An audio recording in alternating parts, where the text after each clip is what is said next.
അല്ല, NSSുമായി കോൺഗ്രസ് പാർട്ടിയും UDFും എല്ലാം നല്ല സൗഹൃദത്തിലാണ്. പ്രതിപക്ഷ നേതാവ് ഒരു പർട്ടിക്കുലർ സംഭവത്തിൻ്റെ പേരിൽ അന്ന് SNDP അതുപോലുള്ള മറ്റ് സമുദായ സംഘടനകളോട് അദ്ദേഹം അന്ന് MLA ആയിരുന്നപ്പോൾ വല്ല പ്രതികരണവും നടത്തിയിട്ടുണ്ടെങ്കിൽ ഇപ്പോൾ അത്തരത്തിലുള്ള ഒരു സമീപനം അദ്ദേഹത്തിൻ്റെ ഭാഗത്തുനിന്ന് ഇല്ലെന്നാണ് ഞാൻ മനസ്സിലാക്കുന്നത്. അതൊക്കെ അത് പണ്ട് അദ്ദേഹം പറഞ്ഞൊരു വാക്കാണ്.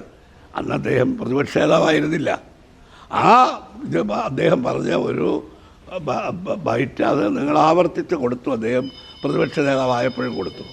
അത് പാർട്ടിയുടെ ഒരു സമീപനം തന്നെയാണ് പ്രതിപക്ഷ നേതാവിനും ഈ സംഘടനകളോടൊക്കെ. തീർച്ചയായിട്ടും അദ്ദേഹം എല്ലാ ക്രൈസ്തവ സഭയുടെ എല്ലാ സമ്മേളനങ്ങളിലും അദ്ദേഹത്തെ ക്ഷണിക്കുന്നു. എല്ലാ സമുദായ സംഘടനകളുടെയും സമ്മേളനങ്ങളിൽ അദ്ദേഹത്തെ ക്ഷണിക്കുന്നു. NSSൻ്റെയും താഴെ തലത്തിലുള്ള പല പരിപാടികളിലും അദ്ദേഹം പങ്കെടുക്കുന്നു. NSS താലൂക്ക് ആസ്ഥാനത്ത് അദ്ദേഹത്തെ ക്ഷണിച്ചില്ല എന്നുള്ളത് ഒഴിച്ചാൽ എല്ലാ സമുദായ സംഘടനകളുമായി അദ്ദേഹം സൗഹൃദത്തിലാണ്. അതെ, വെള്ളാപ്പള്ളി നടേശൻ. ആ വെള്ളാപ്പള്ളി നടേശൻ ഒരു മാസം മുമ്പ് പറഞ്ഞത് നിങ്ങളൊക്കെ കൊടുത്തു. എന്താണ്? കോൺഗ്രസ് ചത്ത കുതിരയാണ്, ഇനി കേരളത്തിൽ അവർ അധികാരത്തിൽ വരില്ല. ഇത് രണ്ടും പറഞ്ഞത് വെള്ളാപ്പള്ളി നടേശനായതുകൊണ്ട് രണ്ടും ഞങ്ങൾ കേട്ടു എന്നല്ലാതെ ഞങ്ങൾക്കാർക്കും ഒരു പ്രതികരണവുമില്ല. വെള്ളാപ്പള്ളി സാമുദായിക പ്രശ്നങ്ങൾ, അവരെ സമുദായത്തെ നേരിടുന്ന പ്രശ്നങ്ങൾ പറഞ്ഞാൽ അതിന് മറുപടി പറയാം. രാഷ്ട്രീയം അദ്ദേഹം പറയുമ്പോൾ നമ്മളെന്തിനാ, അതേ രാഷ്ട്രീയ നേതാവല്ലല്ലോ. അല്ല, അദ്ദേഹം പറയുന്ന രാഷ്ട്രീയം കേരളത്തിലെ ജനങ്ങൾക്കറിയാം. അദ്ദേഹം ഇപ്പോൾ പറയുന്നൊരു അഭിപ്രായം 2 മാസം കഴിഞ്ഞ് അദ്ദേഹം പറയണമെന്നില്ല. അതല്ലേ പറഞ്ഞത്, ചത്ത കുതിരയാണ് കോൺഗ്രസ് എന്ന് പറഞ്ഞ ആൾ ഇപ്പോൾ രമേശ് ചെന്നിത്തലയാണ് ആരേക്കാൾ യോഗ്യൻ എന്ന് പറയുമ്പോൾ കോൺഗ്രസ്സിന് ഭൂരിപക്ഷം കിട്ടിയൊരു മന്ത്രിസഭ ഉണ്ടായാലല്ലേ മുഖ്യമന്ത്രി വരൂ. അപ്പോൾ അതുകൊണ്ടാണ് അങ്ങനെ വ്യത്യസ്ത അഭിപ്രായം പറയുമ്പോഴെല്ലാം അഭിപ്രായം പ്രതികരിക്കേണ്ട കാര്യമില്ലല്ലോ. അല്ല, അതിപ്പോൾ ഇനി 1.5 കൊല്ലം കഴിഞ്ഞാണ് നിയമസഭാ തെരഞ്ഞെടുപ്പ്. ആ തെരഞ്ഞെടുപ്പ് വരുമ്പോഴല്ലേ കോൺഗ്രസ് പാർട്ടി, ഒരിക്കലും കോൺഗ്രസ് പാർട്ടി ഒരു മുഖ്യമന്ത്രിയെ ഉയർത്തി കാണിച്ചൊരു തെരഞ്ഞെടുപ്പിന് നേരിട്ട ചരിത്രമില്ല. തെരഞ്ഞെടുപ്പ് കഴിയുമ്പോൾ സ്വാഭാവികമായും ഭൂരിപക്ഷം കിട്ടിയാൽ അന്ന് നേരത്തെ ഉള്ളൊരു സംഭവമുണ്ട്, പ്രതിപക്ഷ നേതാവ് മുഖ്യമന്ത്രിയാവും. എല്ലാ മുന്നണിയിലും അങ്ങനെ. പക്ഷേ അതിനും വ്യത്യാസങ്ങൾ വന്നിട്ടുണ്ട്. കാരണം നേരത്തെ മാർക്സിസ്റ്റ് പാർട്ടിയിൽ പിണറായി വിജയൻ പ്രതിപക്ഷ നേതാവൊന്നും ആയിരുന്നില്ല, അദ്ദേഹം മുഖ്യമന്ത്രിയായില്ലേ. ഞങ്ങളുടെ പാർട്ടിയിലും പലപ്പോഴും നേരത്തെയൊക്കെ അങ്ങനെ സംഭവിച്ചിട്ടുണ്ട്. അങ്ങനെ സംഭവിക്കാം, മറിച്ചും സംഭവിക്കാം. കോൺഗ്രസ് പാർട്ടിയെ സംബന്ധിച്ച് കേരളത്തിൽ ഭരണത്തിൽ തിരിച്ചു വരിക എന്നുള്ളതാണ് ഇപ്പോൾ എല്ലാ നേതാക്കന്മാരുടെയും എല്ലാ പ്രവർത്തകരുടെയും പ്രധാന ലക്ഷ്യം. അതിന് മുഖ്യമന്ത്രിയെ ഉയർത്തി കാണിച്ചുകൊണ്ട് പ്രചരണം നടത്തേണ്ട ഒരു കീഴ്വഴക്കം കോൺഗ്രസിനില്ല. KPCCയുടെ താക്കോൽ സ്ഥാനത്ത് കുറേ കാലത്ത് ഞാനുണ്ടായിരുന്നു പ്രസിഡൻ്റായിട്ട്. ഇപ്പം KPCCയുടെ 2-3 താക്കോലുകളിൽ ഒന്ന് ആ സ്ഥാനത്താണ് ഞാൻ ഇരിക്കുന്നത്. അതുകൊണ്ട് ന്യൂനപക്ഷങ്ങളെ ഒരിക്കലും കോൺഗ്രസ് അവഗണിച്ചിട്ടില്ല. കോൺഗ്രസ് ഒരു മതേതര പാർട്ടിയാണ്. അതുകൊണ്ട് സാമൂഹ്യ നീതി ഉറപ്പുവരുത്തിക്കൊണ്ടാണ് നേതൃസ്ഥാനങ്ങളിൽ ആളുകളെ പരിഗണിക്കുന്നത്, സ്ഥാനാർത്ഥികളെ നിർണ്ണയിക്കുന്നത്. അതൊന്നുമില്ല. അതൊക്കെ ഈ അകൽച്ച എന്നൊക്കെ പറയുന്നത് എന്താണ്, ഈ സംഘപരിവാറുകാർ അകൽച്ച ഉണ്ടാക്കാൻ ശ്രമിക്കുന്നു. പ്രത്യക്ഷമായിട്ട് അവരതിന് ശ്രമിക്കുന്നു. പരോക്ഷമായ അതിനെ പ്രോത്സാഹിപ്പിക്കാൻ നമ്മുടെ ഗവൺമെൻറ് അവരും ശ്രമിക്കുന്നു. അത് ആ മുനമ്പം വിഷയമാണ് ഇപ്പോൾ. അത് മുനമ്പം വിഷയം പരിപൂർണമായി കൺഫ്യൂഷൻ ഉണ്ടാക്കാനാണ് BJPയും ഗവൺമെൻറ്റും ശ്രമിക്കുന്നത്. ഞാൻ CPM അല്ല, ഗവൺമെൻറ്. ഞങ്ങളുടെ നിലപാട് വളരെ വ്യക്തമാക്കി. ഒരു കൺഫ്യൂഷനില്ല. കാരണം ഇന്ന് അവസാനം ഒരു ഈ ജുഡീഷ്യൽ കമ്മീഷൻ്റെ മുമ്പിൽ കൊടുത്ത ഫറൂഖ് കോളേജിൻ്റെ അധികൃതർ കൊടുത്ത ഒരു അഫിഡവിറ്റ് പുറത്തു വന്ന് നിങ്ങൾ വായിച്ചോന്ന് എനിക്കറിയില്ല.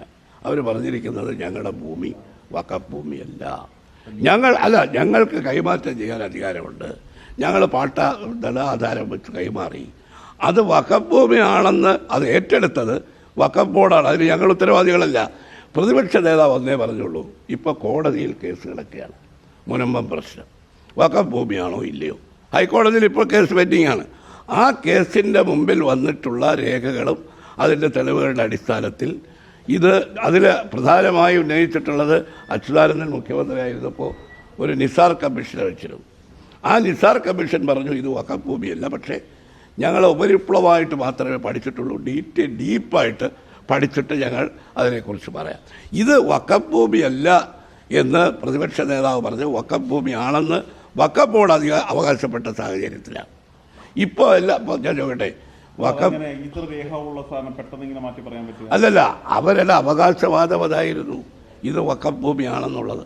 ആ കേസിൻ്റെ മുമ്പിൽ വന്ന നിലവിലാണ് പ്രതിപക്ഷ നേതാവ് അടക്കം ഞങ്ങളെല്ലാവരും അഭിപ്രായം പറഞ്ഞു. എന്താണ് അത് വഖഫ് ഭൂമിയാണോ ഇല്ലയോ എന്നുള്ളത് അന്തിമമായി തീരുമാനിക്കേണ്ടത് ഹൈക്കോടതിയാണ്.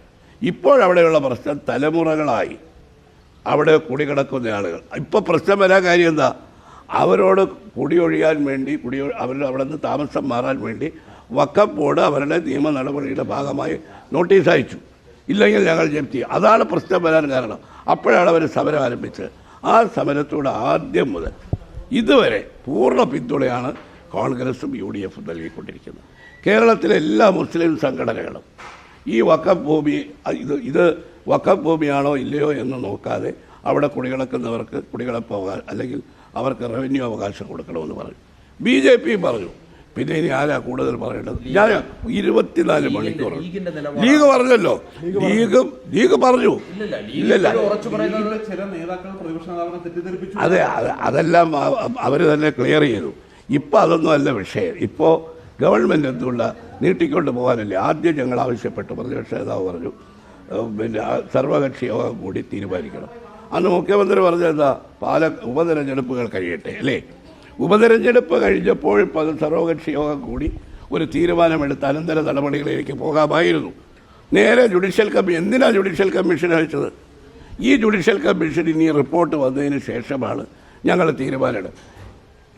ഗവൺമെൻറ്റിന് യോജിപ്പാണ്, LDFന് യോജിപ്പാണ്, UDFന് യോജിപ്പാണ്, എല്ലാ മുസ്ലിം സംഘടനകൾക്ക് യോജിപ്പാണ്, മുസ്ലിം ലീഗിന് യോജിപ്പാണ്.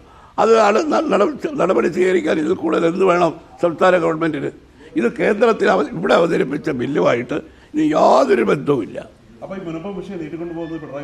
ആ സംശയം എന്താ? അതുകൊണ്ടല്ലേ ഇപ്പോൾ ജുഡീഷ്യൽ കമ്മീഷനെ വെച്ചത്.